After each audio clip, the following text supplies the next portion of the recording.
آج ویو 360 نے امریکی صدارتی انتخابات میں ایشیا اور خاص طور پر جنوبی ایشیا سے تعلق رکھنے والے امریکیوں کا ووٹ کتنا اہم ہے۔ لڑکیوں کے 2020 کے عالمی دن کا سلوگن میری آواز ہمارا مساوی مستقبل، اور آبادی کے لحاظ سے دنیا کے 5ویں بڑے ملک میں فیملی پلاننگ ایک متنازع موضوع کیوں اور کیسے؟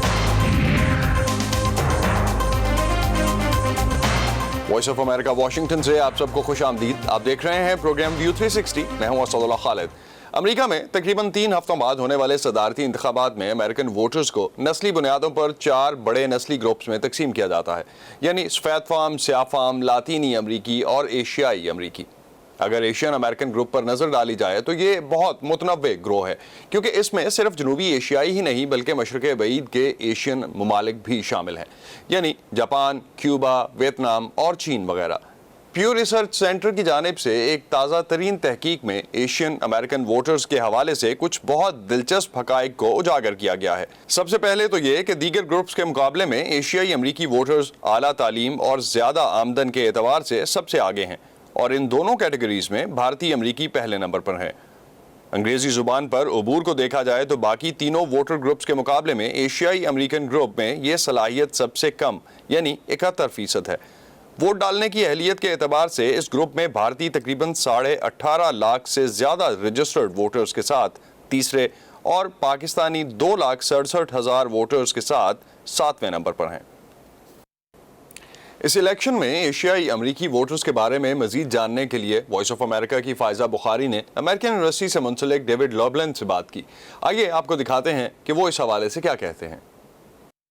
Asian Americans are the fastest growing segment of eligible voters out of all the major ethnic groups in the US, which makes up around 11 million. اس سال 1 کروڑ 10 لاکھ ایشیائی امریکی ووٹ دینے کے اہل ہیں، جو ووٹ دینے کی اہل آبادی کا تقریباً 5% بنتا ہے۔ ووٹر رجسٹریشن اور الیکشن ٹرن آؤٹ کے اعتبار سے اس گروپ کے کیا اعداد و شمار ہیں اور کیا اہمیت رہی ہے ان کی الیکشن کے نتائج پر؟ Statistically, I think you saw that Asian American voters had a big impact in the آپ نے دیکھا کہ 2018 کے نصف مدتی انتخابات میں ایوان نمائندگان کو ریپبلکن سے ڈیموکریٹ اکثریت میں تبدیل کرنے میں ایشیائی امریکیوں نے اہم کردار ادا کیا۔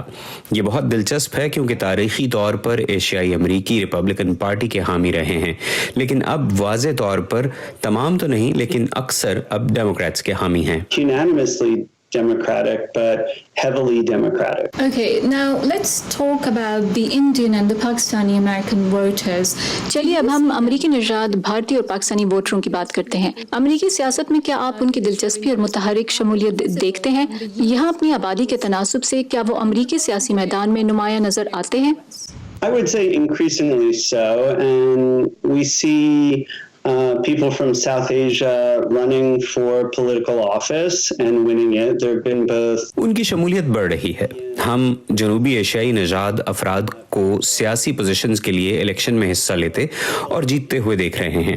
ہم جنوبی ایشیائی افراد کو نہ صرف سیاست میں حصہ لیتے بلکہ جیتتے ہوئے بھی دیکھ رہے ہیں۔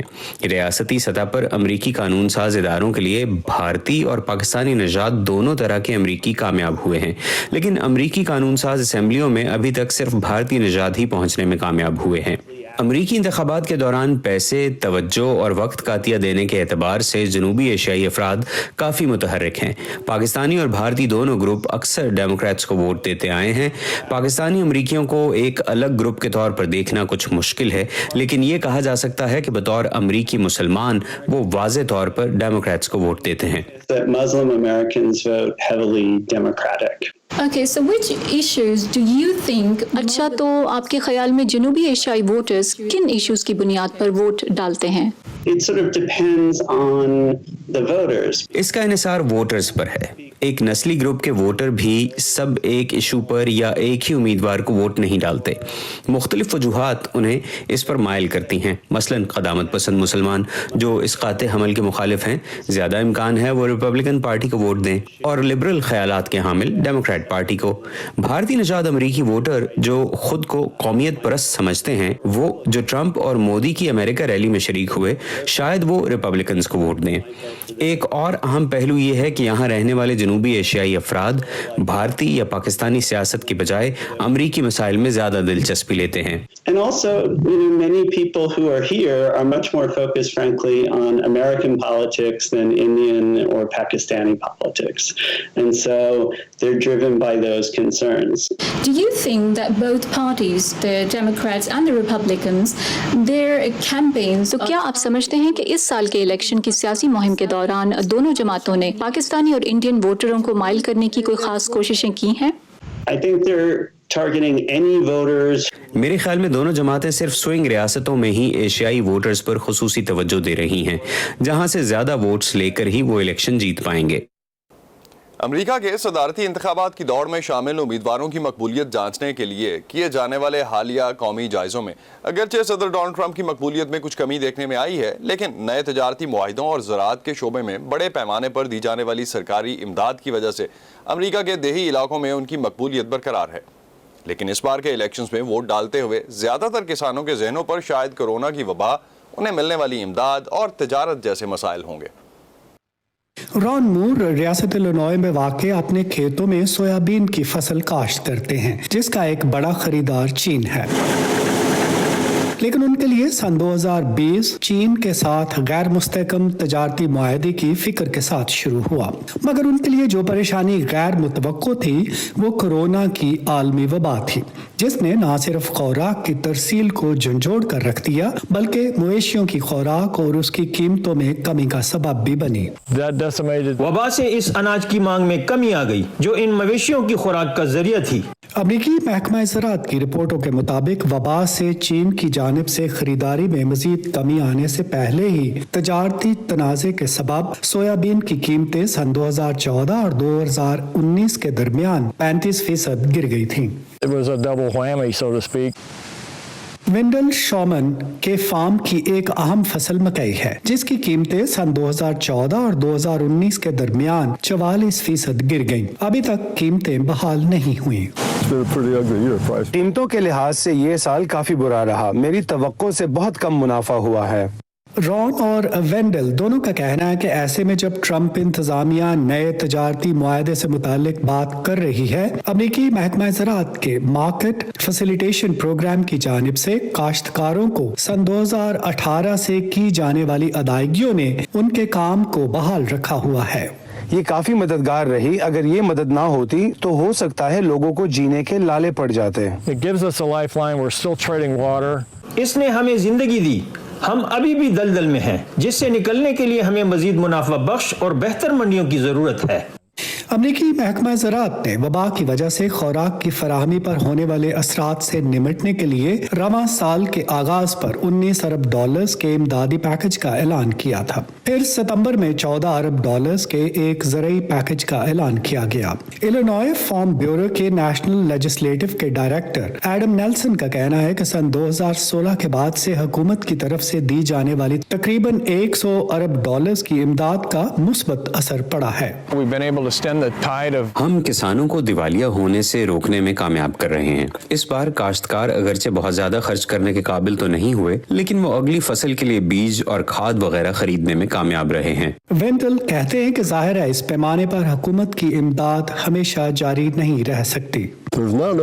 حکومت کے پاس اتنی رقم موجود نہیں کہ وہ لوگوں کو ہمیشہ ضروریات زندگی فراہم کرتی رہے.